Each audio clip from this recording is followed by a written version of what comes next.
வணக்கம். மகளிர் மற்றும் குழந்தைகள் மேம்பாட்டுத் துறை மூலம் காமராஜர் நகர் தொகுதிக்குட்பட்ட பயனாளிகளுக்கு முதியோர் மற்றும் விதவை மாதாந்திர உதவித்தொகை பெறும் ஆணையை முதல்வரின் பாராளுமன்ற செயலரும் தொகுதி சட்டமன்ற உறுப்பினருமான ஜான்குமார் வழங்கினார். புதுச்சேரி அரசின் மகளிர் மற்றும் குழந்தைகள் மேம்பாட்டுத் துறையின் மூலமாக காமராஜர் நகர் தொகுதிக்குட்பட்ட பயனாளிகளுக்கு விதவை மற்றும் முதியோர் மாதாந்திர உதவித்தொகை வழங்கும் விழா சேத்தன்குடியில் உள்ள தனியார் திருமண நிலையத்தில் நடைபெற்றது. முதல்வரின் பாராளுமன்ற செயலரும் தொகுதி சட்டமன்ற உறுப்பினருமான ஜான்குமார் தலைமையில் நடைபெற்ற விழாவில் சிறப்பு விருந்தினராக சபாநாயகர் செல்வம் கலந்து கொண்டு பயனாளிகளுக்கு மாதாந்திர உதவித்தொகை பெறும் ஆணையை பயனாளிகளுக்கு வழங்கி நிகழ்ச்சியை தொடங்கி வைத்தார். இந்நிகழ்ச்சியில் மகளிர் மற்றும் குழந்தைகள் மேம்பாட்டுத்துறையின் துணை இயக்குனர், துறை அதிகாரிகளும், காமராஜ் நகர் தொகுதிக்குட்பட்ட பாரதிய ஜனதா கட்சி நிர்வாகிகளும் பொதுமக்களும் திரளாக கலந்து கொண்டனர்.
நாட்களான பச்சிளம் குழந்தையை உயிருடன் புதைத்து கொன்றுள்ள சம்பவம் புதுச்சேரியில் பெரும் பரபரப்பை ஏற்படுத்தியுள்ளது. புதுச்சேரி அடுத்த மூர்த்திக்குப்பம் புதுக்குப்பம் கடற்கரையில் பச்சிளம் குழந்தையின் கால் மட்டும் மணலில் புதைந்த நிலையில் தெரிந்தது. இதனை கண்டு அதிர்ச்சியடைந்த அப்பகுதி மக்கள் கிருமாம்பாக்கம் போலீசாருக்கு தகவல் தெரிவித்தனர். தகவலின் பேரில் சம்பவ இடத்திற்கு வந்த போலீசார் பிஞ்சு குழந்தையின் உடலை மீட்டு மருத்துவமனைக்கு அனுப்பி வைத்ததோடு இது குறித்து விசாரணை தொடங்கினர். விசாரணையில் இறந்த குழந்தை புதுக்குப்பம் குளத்துக்கு அருகே குடும்பத்துடன் வசிக்கும் நாடோடிகளான குமரேசன், அவரின் இரண்டாவது மனைவி சங்கீதா தம்பதியரின் குழந்தை என தெரிய வந்தது. தகவல் அறிந்து சம்பவ இடத்துக்கு ஓடி வந்த தம்பதியினர் மணலில் புதைத்து இறந்து கிடந்த குழந்தை தங்களுடையது என தெரிந்து கதறி எழுந்தனர். தொடர்ந்து போலீசார் அவர்களிடம் நடத்திய விசாரணையில் புகாரில் கூறியதை போலவே கூறி வந்துள்ளனர். ஆனால் அவர்கள் மீது காவல்துறைக்கு சந்தேகம் ஏற்படவே கிடுக்குப்பிடி விசாரணை மேற்கொண்டனர். அப்பொழுது தன் குழந்தை தானே உயிரோடு புதைத்ததாக தாய் சங்கீதா அதிர்ச்சிகரமான வாக்குமூலம் அளித்தார். மேலும் போலீசாரின் விசாரணையில் சம்பவத்தன்று இரவு கணவன் மனைவிக்குள் தகராறு ஏற்பட்டுள்ளது. அதோடு குடிபோதையில் இருந்த கணவன் இந்த குழந்தை யாருக்கு பிறந்தது என மனைவி தகாத வார்த்தைகளால் கூறி வசைப்பாடி உள்ளார். இதனால் மிகுந்த விரக்தியடைந்த சங்கீதா பிறந்த 29 நாட்களே ஆன பச்சிளம் குழந்தை உயிரோடு மணலில் போட்டு புதைத்து கொன்றது தெரிய வந்தது. இதையடுத்து தாய் சங்கீதாவை கைது செய்த போலீசார் அவரிடம் தொடர்ந்து விசாரணை மேற்கொண்டு வருகின்றனர். புதுச்சேரியில் மீன்பிடி தடைக்காலம் தொடங்கியுள்ளதால் மீன்களின் விலை உயர்ந்துள்ளது. மீன்களின் இனப்பெருக்கத்திற்காக புதுச்சேரியில் நேற்று முதல் 61 நாள் மீன்பிடி தடைக்காலம் அமலுக்கு வந்துள்ளது. இதனால் ஆழ்கடலுக்கு மீன்பிடிக்க மீனவர்கள் செல்லவில்லை. அவர்கள் தங்கள் படகுகளை தேங்காய் திட்டு மீன்பிடி துறைமுகத்தில் நிறுத்தி வைத்து பழுது பார்க்கும் பணியில் ஈடுபட்டுள்ளனர். நாட்டு படகுகளில் மட்டுமே சிறிது தூரம் வரை சென்று மீன்பிடித்து வருகின்றனர். இதில் போதுமான மீன்கள் கிடைப்பதில்லை. வெளியூர்களிலிருந்து மீன்கள் விற்பனைக்கு வருகிறது. இருப்பினும் தேவை அதிகரித்துள்ளதால் மீன்கள் விலை சற்று உயர்ந்துள்ளது. நெல்லித்தோப்பு மார்க்கெட், உப்பளம் சாலை, வழுதாவூர் சாலை ஆகிய இடங்களில் வழக்கத்தை விட குறைவான வியாபாரிகளை மீன்களை விற்பனை செய்தனர். அங்கு மக்கள் கூட்டம் அதிகமாக காணப்பட்டது. மீன் வரத்து குறைவதால் வரும் நாட்களில் மீன்களின் விலை மேலும் உயரும் என்று கூறப்படுகிறது. மீன்களின் விலை அதிகரித்ததாலும் விரும்பிய மீன்கள் கிடைக்காததாலும் மீன் பிரியர்கள் ஏமாற்றம் அடைந்தனர். பலர் மீன் வாங்குவதை கைவிட்டு இறைச்சி கடைகளுக்கு படையெடுத்தனர். அதன் காரணமாக ஆடு, கோழி, இறைச்சி கடைகளில் வழக்கத்தை விட கூட்டம் அதிகமாக காணப்பட்டது. பெண்கள் இல்லாமல் எந்த துறையும் இயங்காத நிலையை உருவாக்க வேண்டும் என்று அமைச்சர் சந்திர பிரியங்கா தெரிவித்துள்ளார். காரைக்கால் மேடு அரசு மகளிர் தொழில்நுட்ப கல்லூரி ஆண்டு விழா நடைபெற்றது. விழாவில் அமைச்சர் சந்திர பிரியங்கா கலந்து கொண்டு தேர்வில் தேர்வு செய்யப்பட்ட 30 மாணவிகளுக்கு பணியாணைகளை வழங்கி பாராட்டினார். அதனைத் தொடர்ந்து விழாவில் பேசிய அமைச்சர் சந்திர பிரியங்கா, பெண்கள் எல்லா துறைகளிலும் பணியாற்ற வேண்டும். தற்பொழுது பெண்கள் எல்லா துறையிலும் இருக்கிறார்கள். குறிப்பாக சொல்ல போனால் பெண்கள் இல்லாமல் எந்த துறையும் இயங்காத நிலை நாம் உருவாக்க வேண்டும். பெண்கள் பொருளாதார ரீதியாக யாரையும் சார்ந்திருக்க கூடாது. பெண்கள் வெளி உலகம் குறித்து நன்றாக அறிந்திருக்க வேண்டும். வெளி மாநிலங்களுக்கும் வெளிநாடுகளுக்கும் சென்று பணியாற்ற வேண்டும். அதற்கு மாணவிகள் இப்போதே தயாராக வேண்டும் என்றார். விழாவில் கல்லூரி முதல்வர் சந்தனாசாமி மற்றும் ஆசிரியர்கள், மாணவிகள், கிராம பஞ்சாயத்தார்கள் உட்பட பலர் கலந்து கொண்டனர்.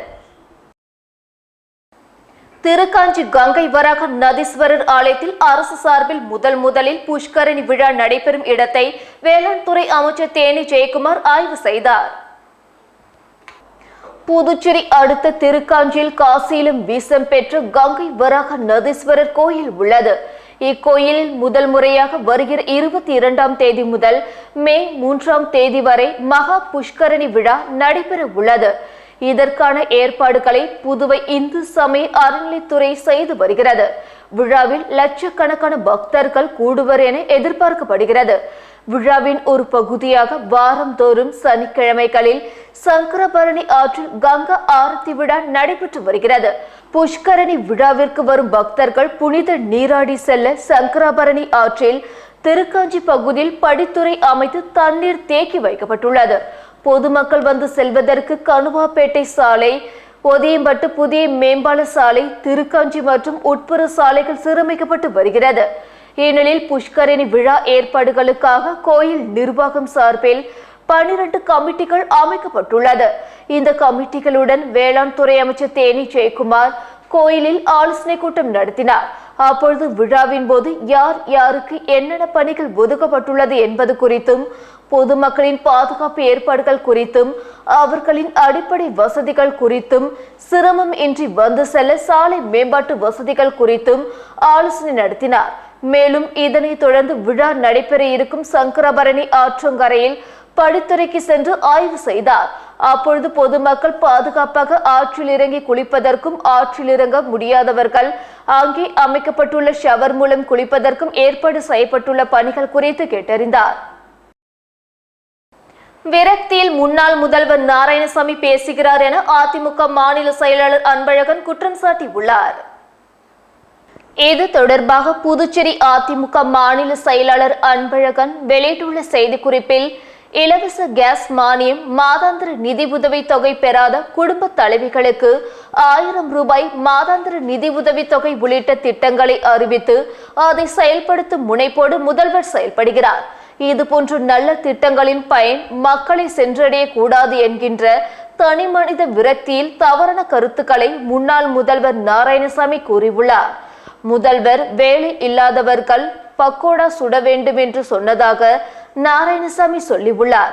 கடந்த ஆட்சியில் ஒரு முதல்வராக இருந்து கொண்டு அப்போதைய கவர்னர் கிரண்பேடிக்கு எதிராக வீதியில் அமர்ந்து பஜ்ஜி சுட்டவருக்கு வேறு எதை உதாரணமாக சொல்ல முடியும்? அரசியல் விமர்சனங்கள் உயரிய பண்புள்ளதாக இருக்க வேண்டும். அதை புரிந்து கொண்டு நடப்பது முன்னாள் முதல்வருக்கு அழகு என குறிப்பிடப்பட்டுள்ளது. புதுவையில் கொலை உள்ளிட்ட பல்வேறு வழக்குகளில் தொடர்புடைய 2 ரவுடிகள் ஊருக்குள் நுழைய தடை விதிக்க கோரி சப் கலெக்டருக்கு பெரியகடை போலீசார் பரிந்துரை செய்துள்ளனர். புதுச்சேரி ரெயின்போ நகர் 7வது குறுக்கு தெருவை சேர்ந்தவர் சிவசங்கரன் என்கிற சங்கர். இவர் மீது கொலை, அடித்தடி உள்ளிட்ட பல்வேறு வழக்குகள் உள்ளன. இதேபோல் புதுச்சேரி பாலன் நகர் 45 அடி சாலை பகுதியை சேர்ந்தவர் சக்தி என்கிற சுப்பிரமணி. இவர் மீதும் கொலை உள்ளிட்ட பல்வேறு வழக்குகள் உள்ளது. இவர்கள் சட்டம் ஒழுங்கிற்கு குந்தகம் ஏற்படும் வகையில் செயல்படுவதால் இருவரும் ஊருக்குள் நுழைய தடை விதிக்க பெரியகடை போலீசார் நடவடிக்கை எடுத்து வருகின்றனர். இதையடுத்து 2 ரவுடிகளும் 2 மாதம் ஊருக்குள் நுழைய தடை விதிக்குமாறு வடக்கு சப் கலெக்டருக்கு போலீசார் பரிந்துரை செய்துள்ளனர். புதுச்சேரி பூமியான்பேட்டை, கொம்பாக்கம் பகுதிகளில் உள்ள நீர்த்தேக்க தொட்டிகளில் நாளை பராமரிப்பு பணிகள் நடப்பதால் 2 மணி நேரம் குடிநீர் விநியோகம் நிறுத்தப்படும் என தெரிவிக்கப்பட்டுள்ளது.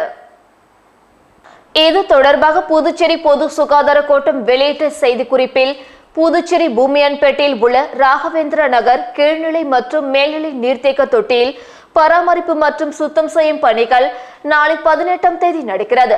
இந்த பணிகளால் மதியம் 12 மணி முதல் 2 மணி வரை ராகவேந்திர நகர், மாரியம்மன் நகர், நடேசன் நகர் கிழக்கு, மேற்கு மற்றும் அதை சுற்றியுள்ள பகுதிகளில் குடிநீர் விநியோகம் தடைப்படும். இதற்கு அங்குள்ள மக்கள் ஒத்துழைப்பு தர வேண்டும். இதேபோன்று கொம்பாக்கம் கீழ்நிலை, மேல்நிலை நீர்த்தேக்க தொட்டியில் பராமரிப்பு சுத்தம் செய்யும் பணி வரும் 19ஆம் தேதி நடக்கிறது. இந்த பணிகளால் மதியம் 12 முதல் 2 மணி வரை கொம்பாக்கம், கொம்பாக்கம்பேட், பாப்பஞ்சாவடி, ஒட்டம்பாளையம், கர்மவீரர் காமராஜர் நகர், சிமெண்ட் களம், குப்பம்பேட் மற்றும் அதை சுற்றியுள்ள பகுதிகளில் குடிநீர் விநியோகம் தடைப்படும் என குறிப்பிடப்பட்டுள்ளது. மீன்பிடி கலன்களுக்கு எரிபொருள் நிரப்புவதற்கான டீசல் நிலையம் அமைக்கும் பூமி பூஜையை மீனவர் நலத்துறை அமைச்சர் லட்சுமி நாராயணன் தொடங்கி வைத்தார். புதுச்சேரி அரியாங்குப்பம் தொகுதி வீராம்பட்டினம் மீனவ கிராமத்தில் அப்பகுதி மீனவர்களின் நீண்ட நாள் கோரிக்கையான மீன்பிடி கலன்களுக்கு எரிபொருள் நிரப்புவதற்கான டீசல் நிலையம் அமைக்க வேண்டும் என்ற கோரிக்கை அடிப்படையில் புதுச்சேரி அரசு மீன்வளம் மற்றும் மீனவர் நலத்துறை பயன்படுத்த உரிமை விதிகளின்படி புதுவை மாநில மீனவர் கூட்டமைப்பு சம்மேளனத்திற்கு இந்தியன் ஆயில் கார்ப்பரேஷன் நிறுவனம் மூலம் வீராம்பட்டினம் பகுதியில் புதிய டீசல் நிலையம் அமைப்பதற்கான பூமி பூஜை இன்று சட்டமன்ற உறுப்பினர் பாஸ்கர் என்கிற தட்சிணாமூர்த்தி தலைமையில் நடைபெற்றது. இதில் சிறப்பு விருந்தினராக பொதுப்பணித்துறை மற்றும் மீனவர் நலத்துறை அமைச்சர் லட்சுமி நாராயணன் கலந்து கொண்டு அடிக்கல் நாட்டினார். நிகழ்ச்சியில் அவர் பேசுகையில், மீனவர்களுக்கு வழங்க வேண்டிய டீசல் மானியம் 5500 ரூபாயிலிருந்து 6500 ரூபாயாக உயர்த்தப்பட்டுள்ளது. இந்த தொகை நாளை மறுநாள் புதன்கிழமை அவரவர் வங்கிக் கணக்கில் செலுத்தப்படும் என்று கூறினார். இந்த நிகழ்ச்சியில் மீன்வளத்துறை இயக்குநர் பாலாஜி, இணை இயக்குநர், துணை இயக்குநர், மீன்வளத்துறை அதிகாரிகள் மற்றும் இந்தியன் ஆயில் கார்ப்பரேஷன் அதிகாரிகள், நல்லவாடு கிராம பஞ்சாயத்தார்கள் உள்ளிட்ட முக்கிய பிரமுகர்கள் மற்றும் மீன்பிடி படகு உரிமையாளர்கள், பொதுமக்கள் கலந்து கொண்டனர். இந்த டீசல் பங்க் சுமார் 60,000 லிட்டர் கொள்ளளவு கொண்ட டேங்குகள் மற்றும் 2 பம்புகளுடன் அமைக்கப்பட உள்ளது. இதனால் இந்த பகுதி மீனவ பெருமக்கள் மற்றும் பொதுமக்கள் பயனடைவர் என்பது குறிப்பிடத்தக்கது. காமராஜர் நகர் தொகுதிக்குட்பட்ட சாரம் அரசு தொடக்கப்பள்ளியில் வாசித்தல் திருவிழா நடைபெற்றது. புதுச்சேரி காமராஜர் நகர் தொகுதிக்குட்பட்ட சாரம் அரசு தொடக்கப்பள்ளியில் 2022 முதல் 2023 ஆண்டு வாசித்தல் திருவிழா நடைபெற்றது. ஒருங்கிணைப்பாளர் ஹெலன் ராணி விழாவினை குத்துவிளக்கேற்றி துவக்கி வைத்தார். மாணவர்களை படிக்க வைத்தும் கற்றல் விளையாட்டுகளில் கலந்து கொண்டு சிறப்பித்தார். பள்ளி துணை ஆய்வாளர் குலசேகரன் விழாவிற்கு தலைமையேற்று மாணவர்களின் கற்றல் திறனை ஆய்வு செய்தார். விழாவினை தலைமை ஆசிரியர் புவனேஸ்வரி மற்றும் பள்ளி ஆசிரியர்கள் சிறப்பாக ஏற்பாடு செய்திருந்தனர். விவசாயிகளுக்கு விவசாய கருவிகள் வழங்கும் நிகழ்ச்சி சபாநாயகர் செல்வம் தொடங்கி வைத்தார். புதுச்சேரி அரசின் மாவட்ட ஊரக வளர்ச்சி முகமையின் மூலம் செயல்படுத்தப்பட்டு வரும் புதுச்சேரி மாநில ஊரக வாழ்வாதார இயக்கத்தின் சுய உதவி குழுக்களின் மானவெளி தொகுதி உறுப்பினர்களுக்கு நலத்திட்ட உதவிகள் வழங்கும் விழா தவளக்குப்பம் தனியார் திருமண மண்டபத்தில் நடைபெற்றது. இதில் சபாநாயகர் செல்வம் சிறப்பு விருந்தினராக கலந்து கொண்டு மாநில ஊரக வாழ்வாதார இயக்கத்தின் கீழ் செயல்பட்டு வரும் 9 பஞ்சாயத்து அளவிலான மகளிர் கூட்டமைப்புகளின் மகளிர் சுய உதவிக்குழு உறுப்பினர்களுக்கு சமுதாய முதலீட்டு கடன், நலிவுற்றோர் குறைப்பு நிதி கடன், வங்கிக் கடன் மற்றும் விவசாய கருவிகள் வழங்குதல் என சுமார் 75 லட்சம் அளவிலான நிதி இணைப்புகளை வழங்கினார். விழாவில் அரியங்குப்பம் வட்டார வளர்ச்சி அதிகாரி, அலுவலக அதிகாரிகள், பணியாளர்கள், வட்டார அளவிலான கூட்டமைப்பின் நிர்வாகிகள் பலர் கலந்து கொண்டனர். புதுச்சேரி கடற்கரை சாலையில் சித்திரை திருவிழா நிறைவு விழாவையொட்டி ஃபேஷன் ஷோ நடைபெற்றது. புதுச்சேரி சுற்றுலாத்துறை சார்பில் மாநிலங்களில் பல இடங்களை தேர்வு செய்து சுற்றுலா தலங்களாக அழகுபடுத்தப்பட்டுள்ளது. இந்த இடங்களுக்கு வரும் சுற்றுலா பயணிகளை கவரவும் அவர்கள் வருகையை அதிகரிக்கவும் கடந்த ஆண்டு தமிழ் வருட பிறப்பு முதல் சித்திரை கடற்கரை திருவிழா கொண்டாடப்பட்டு வருகிறது. அதன்படி இந்த ஆண்டு ஏப்ரல் 13ஆம் தேதி முதல் 16ஆம் தேதி வரை சித்திரை திருவிழா காந்தி திடல், பாண்டி மெரினா, ரூபி கடற்கரை, பாரடைஸ் கடற்கரை, சேண்டியன் கடற்கரை, ஈடன் கடற்கரை, சீகல்ஸ், பாரதி பூங்கா, ஊசுடு படகு குளம் ஆகிய இடங்களில் பல்வேறு கலை நிகழ்ச்சிகள் நடந்தன. நேற்று நிறைவு விழாவையொட்டி ஆடி அணிவகுப்பு ஃபேஷன் ஷோ கடற்கரை சாலையில் நடந்தது. அதனைத் தொடர்ந்து வெற்றி பெற்றவர்களுக்கு சான்றிதழ்கள் வழங்கப்பட்டது. விழுப்புரம் மாவட்டம் ஆரோவில் அருகே இடையஞ்சாவடி கிராமத்தில் அமைந்துள்ள வர்ணமுத்து மாரியம்மன் ஆலய மகா கும்பாபிஷேகம் வெகு விமர்சையாக நடைபெற்றது. விழுப்புரம் மாவட்டம் ஆரோவில் அருகே இடையஞ்சாவடி கிராமத்தில் அமைந்துள்ள நூற்றாண்டு பழமை வாய்ந்த ஸ்ரீ பாலசுந்தர விநாயகர், ஸ்ரீ கங்கை அம்மன், ஸ்ரீ இளங்காளி அம்மன், ஸ்ரீ வர்ணமுத்து மாரியம்மன் ஆலய ராஜகோபுர புனராவர்த்தன அஷ்டபந்தர மகா கும்பாபிஷேகம் வெகு விமர்சையாக நடைபெற்றது. முன்னதாக தேவதா, அனுக்னை, விக்னேஸ்வர பூஜை, யஜமான கல்பகம், கோ பூஜை, கணபதி ஹோமம், லட்சுமி ஹோமம், நவக்கிரக ஹோமம் உள்ளிட்ட பூஜைகளுடன் முதல் கட்ட யாக சாலையுடன் பூஜை துவங்கியது. இதனைத் தொடர்ந்து பிரதான பூர்ணா கதை கடன் புறப்பாடு நடைபெற்றது. இதனைத் தொடர்ந்து சிவாச்சாரியர்கள் வேத மந்திரங்கள் முழங்க ராஜகோபுரத்திற்கு புனித நீர் ஊற்றப்பட்டது. இதனைத் தொடர்ந்து ஸ்ரீ வர்ணமுத்து மாரியம்மனுக்கு கும்பாபிஷேகம் நடைபெற்றது.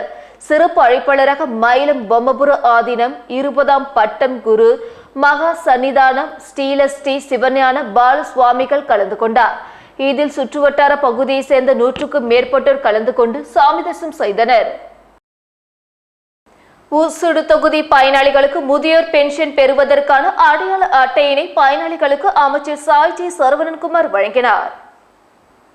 புதுச்சேரி மாநிலம் ஊசுடு சட்டமன்ற தொகுதிக்குட்பட்ட முதியோர்களுக்கு பென்ஷன் பெறுவதற்கான அடையாள அட்டை வழங்கும் நிகழ்ச்சி பத்துக்கணு பகுதியில் அமைந்துள்ள சட்டமன்ற உறுப்பினர் அலுவலகத்தில் நடைபெற்றது. இதில் ஊசுடு தொகுதி சட்டமன்ற உறுப்பினரும் குடிமைப்பொருள் வழங்கல் மற்றும் நுகர்வோர் விவகாரங்கள் துறை அமைச்சருமான சாய் சரவணன்குமார் சுமார் 96 பயனாளிகளுக்கு அடையாள அட்டைகளை வழங்கினார். இந்நிகழ்ச்சியில் திரளான பாஜக நிர்வாகிகள் மற்றும் பொதுமக்கள் ஏராளமானோர் கலந்து கொண்டனர். பாரதிய ஜனதா கட்சியின் ஸ்தாபன நாளை முன்னிட்டு புதுச்சேரி ராஜ்பவன் தொகுதி பாஜக சார்பில் கடற்கரையை சுத்தம் செய்யும் பணியினையும் தாமரை சின்னம் வரையும் பணியினையும் சட்டமன்ற உறுப்பினர் VP ராமலிங்கம் தொடங்கி வைத்தார். பாரதிய ஜனதா கட்சியின் ஸ்தாபன நாளை முன்னிட்டு புதுச்சேரி ராஜ்பவன் தொகுதி பாஜக சார்பில் நீர்நிலைகள் சுத்தம் படுத்தும் நிகழ்ச்சியாக புதுச்சேரி தலைமை செயலகம் எதிரே உள்ள கடற்கரையில் பாஜக சட்டமன்ற உறுப்பினர் VP ராமலிங்கம் தலைமையில் தீவிர துப்புரவு பணி நடைபெற்றது.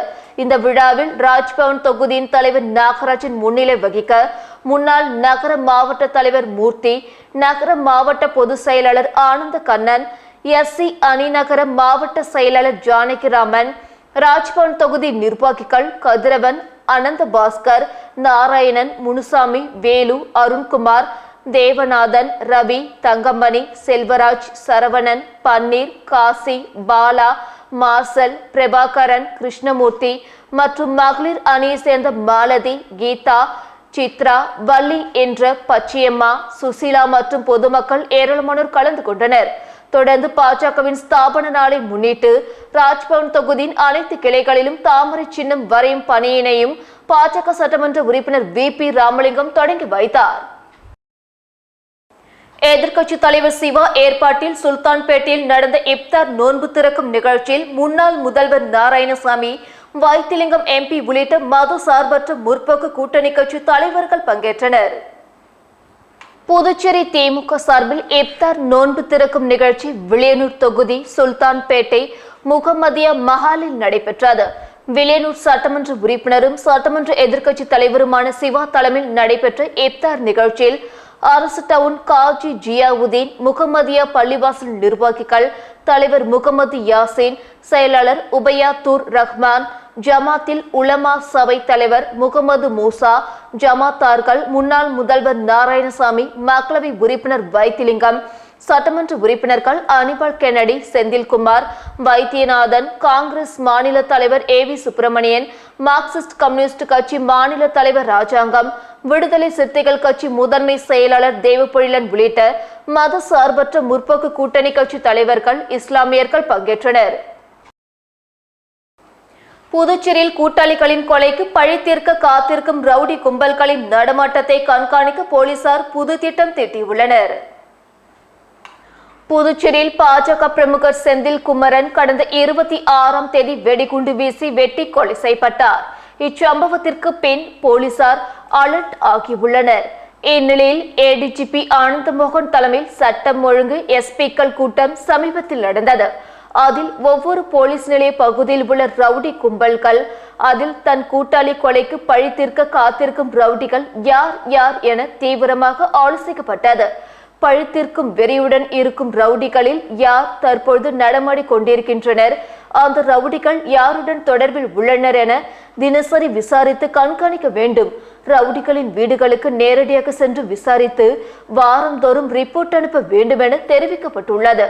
மேலும் பழி தீர்க்க காத்திருக்கும் ரவுடிகளை ஊருக்குள் நுழைய தடை விதிக்கவும், குண்டர் சட்டத்தில் கைது செய்து சிறையில் அடைக்க போலீசாருக்கு உத்தரவிடப்பட்டுள்ளது.